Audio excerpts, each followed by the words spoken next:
गिबियावनो नोंथांमोननि बड'लेण्ड रादाबनिसिम आंनि गोसो गोरबोनि खुलुमनाय सिबिनायखौ जासिहरग्रोबाय। दिनै जोंनि UPPL दलनि गायसनथाय सान।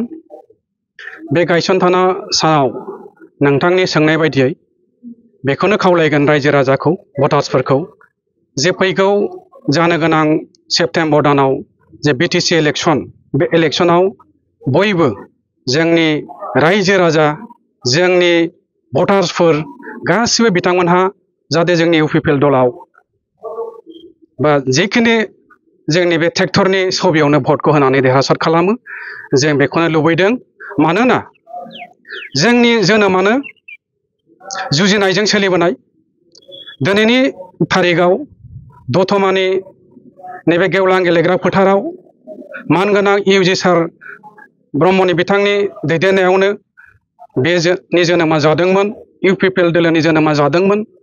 बेनिखायनो जोङो जुजिनाया जों UPPL जोंनो जुजिनाय जागोन। जुजिनाया बेनो UPPL जुजिनाया जों जोंनि UPPL दोलोखौनो थिग खालामलांगोन। जेरै पार्सनेल चेलेन्ज थायो, बेदिनो जोंनि UPPL दोलोआबो गावबा गाव चेलेन्जजों जों सोलिलांगोन। जों गुबुन राजनैतिक पार्टिजों चेलेन्ज खालामनो थाङा, जों जोंनि दोलोखौनो थिग खालामनानै जों चेलेन्जजों थांगोन। जोंनि हान्जाया जेब्लाबो साक्सेस जागोन। फैगौ BTC इलेक्सनाव जोङो जोंनि पार्टियानो एबसलुट मेजरिटि लानानै जोङो सरकार दाफिनगोन।